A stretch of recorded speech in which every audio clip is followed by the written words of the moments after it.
नमस्कार, आर्या न्यूज देख रहे हैं आप। मैं हूं आपके साथ पल्लवी सिंह। रायबरेली से खबरों की शुरुआत करेंगे, जहां पर सपा के राष्ट्रीय महासचिव शिवपाल सिंह यादव रायबरेली पहुंचे और वो जेल में बंद विधानसभा चुनाव में सदर सीट से प्रत्याशी रहे आरपी यादव से मिलने वाले थे, लेकिन प्रशासन ने आरपी यादव को एक दिन पहले ही सुल्तानपुर जेल में शिफ्ट कर दिया है। अब शिवपाल यादव ने इस पर नाराजगी जताते हुए कहा है कि हमने 2 दिन पहले ही जिलाधिकारी और जेल अधीक्षक को सूचना दी थी, लेकिन उसके बावजूद उन्हें सुल्तानपुर जेल शिफ्ट कर दिया गया है। शिवपाल यादव का कहना है कि अधिकारी बेईमानी पर उतारू हैं और उन लोगों पर आरपी यादव को सुल्तानपुर जेल शिफ्ट कर दिया गया। मेरी चिट्ठी भेजे जाने के बावजूद ना तो उसका कोई जवाब दिया और ना ही फोन पर आ रहे हैं। उनका यह भी कहना है कि उन्हें मिलना ही होगा तो सुल्तानपुर जेल में भी मिल लेंगे, लेकिन अधिकारियों का यह रवैया ठीक नहीं है। इस दौरान ग्लोबल इन्वेस्टर समिट के बारे में पूछे जाने पर उन्होंने कहा है कि इससे पहले भी यह हुआ है कि भाजपा बताए कि कौन सी फैक्ट्री लग गई। यह भी आरोप लगाया गया कि भाजपा केवल जनता को बेवकूफ बना रही है।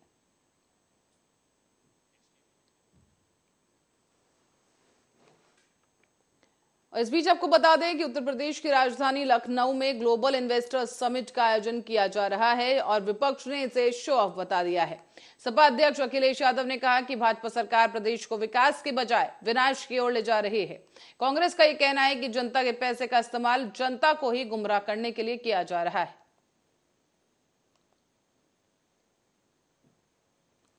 उसको कम से कम जमीन पर उतारे। अगर आज 27 लाख करोड़ के एमओयू हो रहे हैं तो मेरी बाबा से यही प्रार्थना है कि काशी को कम से कम 5 लाख करोड़ का बीजेपी पे, यही मेरा कहना है कि आज इन्वेस्टमेंट मीट है, उन्हें पूरा फोकस इन्वेस्टमेंट में करना चाहिए। हमारे मुख्यमंत्री जी बड़ा दिल दिखाएं, दिल्ली की सरकार बड़ा दिल दिखाए, जिससे से ज्यादा इंसेंटिव और ऐसे कानून बनाए उद्योगपतियों के लिए जिससे ज्यादा से ज्यादा इन्वेस्टमेंट उत्तर प्रदेश में आए।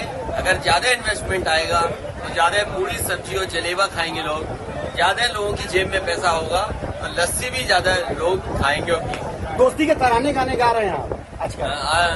दोस्ती के सुना दीजिए। नहीं, मुझे गाने गाना नहीं आता है, लेकिन मैं ये कहता हूँ कि कई गाने हैं, ये दोस्ती नहीं छोड़ेंगे, या दोस्त अपना तभी असली दोस्त पता लगता है जब बुरा वक्त होता है। और मुझे लगता है कि बीजेपी को इस बुरे वक्त पर अपने दोस्त का साथ देना चाहिए। कौन है दोस्त वो? नहीं, एक बड़े उद्योगपति हैं जो आज नंबर 2 पे थे, कभी अब नीचे चले गए। और ऑल इंडिया इमाम एसोसिएशन के अध्यक्ष साजिद रशीदी ने सोमनाथ मंदिर पर एक बयान दिया है और इनके दिए गए इस बयान पर अब संत महात्मा के अध्यक्ष चक्रपाणी ने कहा है कि साजिद रशीदी को भारत में मौलाना साहब को इतना समस्या है तो मैं उनके लिए पाकिस्तान और बांग्लादेश का टिकट करा देता हूं, लेकिन लुटेरे के जो महिमा मंडन ना करें। वहीं साजिद रशीदी ने कहा कि मैंने सोमनाथ मंदिर हमले की निंदा करते हुए कहा है, किसी धर्म विशेष को ठेस पहुंचाने का मेरा कोई मकसद नहीं। मैंने रोमिला थापर की किताब पढ़ी थी, उसका हवाला दिया था कि सोमनाथ मंदिर पर हमला धार्मिक नहीं बल्कि राजनीतिक है। उन्होंने ये भी कहा कि हम हिंदुस्तान को दिल से मानते हैं। चक्रपाणी महाराज के कहने से हिंदुस्तान छोड़ के नहीं जाने वाला करना हमें लगता है इससे बड़ा घृणित कोई नहीं हो सकता है। और मौलाना साहब को अगर इस देश में इतनी परेशानी है तो मैं पाकिस्तान बांग्लादेश का टिकट करा दे रहा हूँ, अफगानिस्तान का करा देता हूँ और वो चले जाए, भारत छोड़ दें। लेकिन कम से कम मेरी निवेदन है मौलाना साहब से, मेरा हाथ जोड़ के प्रार्थना है कि कम से कम इस तरह से देश में फूट डालने का काम न करें, देश में हिंदुओं की भावना को आहत न करें। बहुत ही दुर्भाग्यपूर्ण है। और निश्चित रूप से अगर जो आज गजनवी होता, आज अगर औरंगजेब होता, ये जो लुटेरे थे, निश्चित रूप से सरकार उनको इनकाउंटर करती, क्योंकि सब लुटेरे थे। सोना लूटते थे, चांदी लूटते थे, हीरे जवाहरात लूट लिया, मंदिर को लूट दिया, मंदिर तोड़ दिया, तो इन सबकी इनकाउंटर आज होता।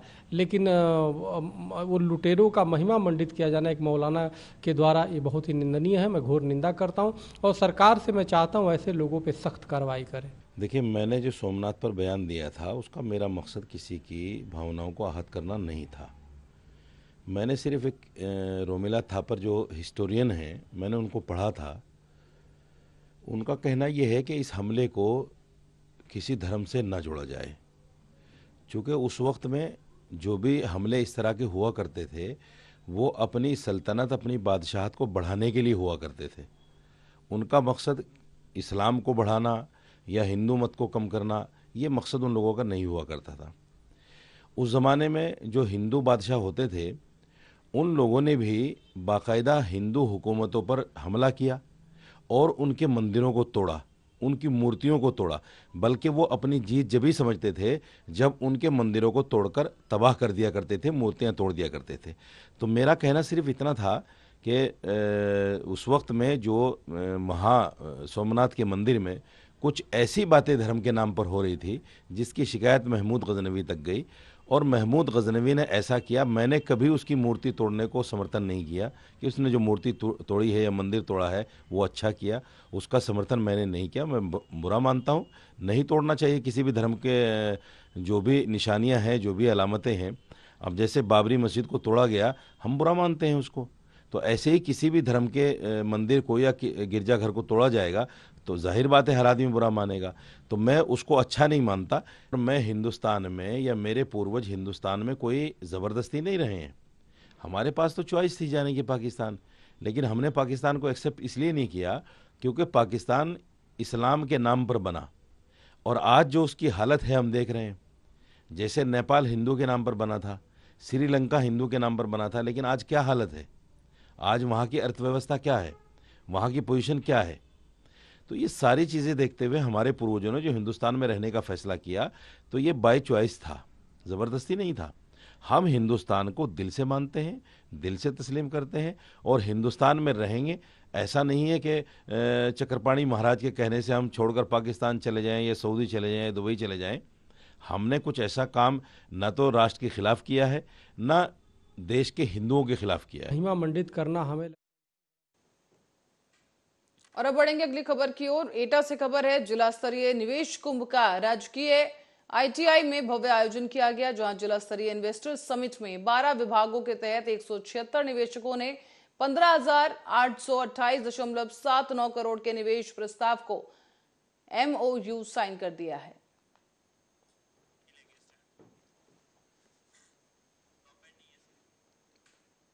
और बलिया और गाजीपुर से देर शाम को लौटे सपा के राष्ट्रीय अध्यक्ष अखिलेश यादव होटल में स्नान के बाद देर रात को संकट मोचन मंदिर में दर्शन पूजन करने पहुंचे।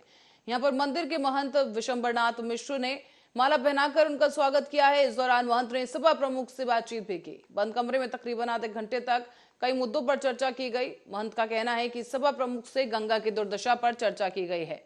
साथ ही उन्होंने ये भी कहा कि वो गंगा की दुर्दशा को लेकर काफी चिंतित हैं। उससे वर्तमान सामाजिक राजनीतिक परिदृश्य पर बातचीत भी की गई है। सपा प्रमुख को गोस्वामी तुलसीदास और रामचरितमानस के बारे में भी बताया गया।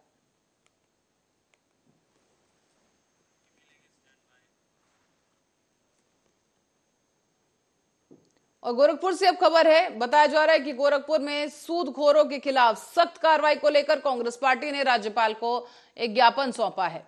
दरअसल जिला कांग्रेस कमेटी के महामंत्री और मीडिया प्रभारी अनिल कुमार सोनकर और जितेंद्र विश्वकर्मा के नेतृत्व में सैकड़ों कार्यकर्ता डीएम कार्यालय पहुंचे थे। यहां पर उन्होंने पुलिस प्रशासन और सूदखोरों के खिलाफ नारेबाजी की और इस बीच सूदखोरों के खिलाफ तत्काल कार्रवाई करने और इनके नेटवर्क को ध्वस्त करने को लेकर ज्ञापन सौंपा गया है। सूदखोरों का आतंक इतना बढ़ गया है कि लोग खुदकुशी करने पर मजबूर हो रहे हैं, जिसका जीता जाता प्रमाण गोला क्षेत्र के देवकली ग्राम में इंद्र बहादुर मौर्य का पूरा परिवार सूदखोरों के आतंक से काफ़ी प्रताड़ित हो चुका था और धीरे धीरे सूदखोरों के आतंक से बच्चे परिवार सब प्रताड़ित होकर ग्रस्त हो चुके थे, जिसके परिणाम स्वरूप उस पूरे परिवार को आत्महत्या करना पड़ा, खुदकुशी करना पड़ा। जब जब मुख्यमंत्री आते हैं और जिला प्रशासन बार बार यह आश्वासन देता है कि सूदखोरों के खिलाफ कड़ी कार्रवाई करेंगे, लेकिन निश्चित रूप से मुख्यमंत्री जी का यह छलावा नीति धरातल पर नहीं उतरा, जिसका आज पूरा गोरखपुर जनपद इतने बड़े घटना घटित हुआ। निश्चित रूप से हम मांग करते हैं कि दोषियों के ऊपर सख्त से सख्त कार्रवाई करते हुए तत्काल उनके ऊपर 302 का। और अब मथुरा से खबर है, जहां थाना राया इलाके में यमुना एक्सप्रेसवे के पास लुटेरों और पुलिस के बीच मुठभेड़ हो गई है। मुठभेड़ के दौरान पुलिस की गोली लगने से एक बदमाश घायल हुआ, जिसे पुलिस ने गिरफ्तार किया है। हालांकि इस बीच 2 बदमाश मौके से भागने में कामयाब रहे और गिरफ्तार आरोपी के पास से पुलिस ने कारतूस और लूट के 1500 रुपए नगद और मोबाइल फोन बरामद कर लिया है।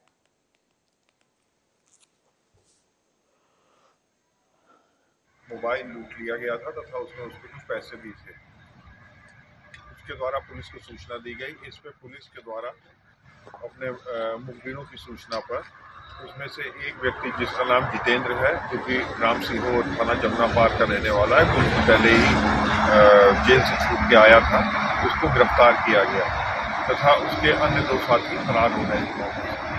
अभी जब पुलिस जो है जितेंद्र को, जो उसका लूटा हुआ सामान था, उसको रामनगरी अयोध्या में भी जिला स्तरीय निवेश कुंभ का आयोजन किया गया। गांधी हॉल में यह आयोजन हुआ, जिसमें जिले के अधिकारी, सांसद, विधायक के साथ साथ निवेशक भी मौजूद रहे। इस दौरान लखनऊ में ग्लोबल इन्वेस्टर समिट के उद्घाटन और समापन का लोगों को सीधा प्रसारण दिखाया गया है। अयोध्या में करीब 49,000 करोड़ रुपए के निवेश का प्रस्ताव मिला।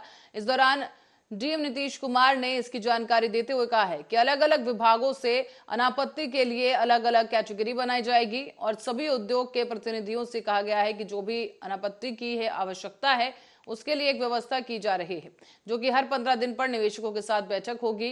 किस तरह से उद्योग को प्रमोट किया जाए और इस पर ही रणनीति भी बनाई जाएगी।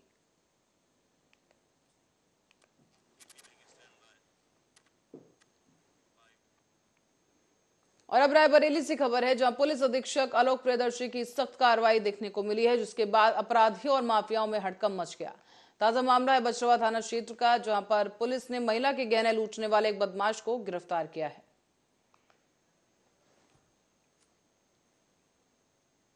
देखिए, बछरावा थाना क्षेत्र में एक सावन नाम की एक न्यूट्रल जेंडर की एक महिला है। उनके यहाँ ये व्यक्ति देवा नाम का काम करता था। उनका हाउस होल्ड हेल्प था और उन्होंने एक दिन किसी कार्यक्रम से आकर के एक थैले में उसको कुछ जेवर दिए रखने के लिए, चूँकि उनका विश्वास उस पर था। लेकिन इस व्यक्ति देवा ने, जो बछरावा का रहने वाला है, उसने उनके जेवर से कुछ जेवरात निकाल लिए और कुछ पैसे थे वो निकाल लिए और ले जा करके उसने अपनी माँ को दे दिया। जब उनको इस बात की शिकायत मिली तो उन्होंने इसको चार्ज किया, लेकिन उसने एक्सेप्ट नहीं किया। पुलिस ने उनकी शिकायत पर मुकदमा लिखा, पूछताछ करके ये पता लगा लिया कि इसने वो और संभल पहुंचे पशुधन और दुग्ध विकास मंत्री डॉक्टर धर्मपाल सिंह ने मुसलमानों को लेकर बड़ा बयान देते हुए कहा है कि हम मुसलमानों को अपना वोट बैंक नहीं मानते। मंत्री का ये वीडियो सोशल मीडिया पर तेजी के साथ वायरल हो रहा है।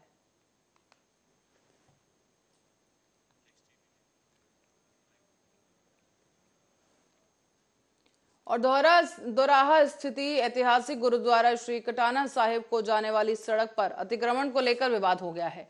ग्रामीणों ने शिरोमणि कमेटी के खिलाफ धरना दिया और नारेबाजी की। इस दौरान दोराहा चंडीगढ़ दक्षिण मार्ग पर जाम भी लगा दिया गया है। प्रदर्शनकारियों ने शिरोमणि कमेटी पर अतिक्रमण करने का आरोप लगाया। साथ ही इस धरने में किसान संगठन भी शामिल हुआ और इस दौरान गुरुद्वारा साहिब के प्रधान ग्रंथी ने कहा है कि सड़क की हालत इतनी खराब है कि आसपास के लोग हादसे का शिकार हो रहे हैं। 2 बार नेशनल हाईवे पर धरना भी दिया गया। तो वहीं प्रदर्शन की खबर पर पहुंचे वहां पर डीएसपी हरपाल सिंह ने बताया है कि एसडीएम खन्ना को काम को फिलहाल रोक दिया गया है और मामला सुलझाने की उम्मीद है। ਸਾਡੇ ਜੀ ਜਿਹੜੀ ਗੁਰਦੁਆਰਾ ਸਾਹਿਬ ਦੇ ਮੂਹਰੇ ਪਿੰਡ ਦੀ ਸ਼ਾਮਲਾਟ ਆ, ਜ਼ਮੀਨ ਆ ਸਾਡੇ ਪਿੰਡ ਦੀ ਸਾਡੀ ਮਾਲਕੀ ਆ। ਉਹ ਜ਼ਮੀਨ ਦੇ ਉੱਤੇ ਬਾਬਾ ਮਾਨ ਸਿੰਘ ਕਾਰ ਸੇਵਾ ਵਾਲਾ, ਮੈਨੇਜਰ ਜੋਗਾ ਸਿੰਘ, ਸਾਡੇ ਪਿੰਡ ਦੀ ਮੌਜੂਦਾ ਸਰਪੰਚ ਪਵਨਦੀਪ ਕੌਰ, ਐਕਸ ਸਰਪੰਚ ਬਖਸ਼ੀਸ਼ ਸਿੰਘ ਨੇ ਮਿਲੀ ਭੁਗਤ ਦੇ ਨਾਲ ਉਹ ਜ਼ਮੀਨ ਦੇ ਉੱਤੇ ਕਬਜ਼ਾ ਕਰਾ ਦਿੱਤਾ, ਬਿਨਾਂ ਕਿਸੇ ਮਨਜ਼ੂਰੀ ਤੋਂ, ਪੰਚਾਇਤ ਦੀ, ਬਿਨਾਂ ਕਿਸੇ ਵੀ ਸਰਕਾਰੀ ਕਾਰਵਾਈ ਤੋਂ। ਸਾਨੂੰ 1 ਸਾਲ ਹੋ ਗਿਆ, ਅਸੀਂ ਦਫ਼ਤਰ ਦੇ ਵਿੱਚ ਐਸਡੀਐਮ ਸਾਹਿਬ ਕੋਲੇ, ਬੀਡੀਪੀਓ ਸਾਹਿਬ ਕੋਲੇ, ਡੀਡੀਪੀਓ ਸਾਹਿਬ ਕੋਲੇ ਵੀ 1 ਸਾਲ ਹੋ ਗਿਆ ਸਾਨੂੰ, ਜਾਣੀ ਕੱਲ ਅਸੀਂ ਹਾਰ ਕੇ ਐਂਡ ਆਫ ਦਾ ਪੁਆਇੰਟ ਸਾਡੇ जी ਜਿਹੜੀ। और लखनपुर जब क्षेत्र के ग्राम पंचायत केवरा बिलासपुर के मुख्य मार्ग पर गांधी चौक से कांग्रेस का हाथ से हाथ जोड़ो पदयात्रा रैली प्रदेश कांग्रेस सदस्य विक्रमादित्य सिंह देव, ब्लॉक कांग्रेस कमेटी अध्यक्ष कृपा शंकर गुप्ता और जब उपाध्यक्ष किसान कांग्रेस के जिलाध्यक्ष अमित सिंह देव के नेतृत्व में 9 फरवरी के दिन गुरुवार को निकाली गई। कार्यक्रम का आगाज राष्ट्रपिता महात्मा गांधी की प्रतिमा पर धूप दीप जलाने से हुआ और पुष्पमाला उन्हें अर्पित की गई।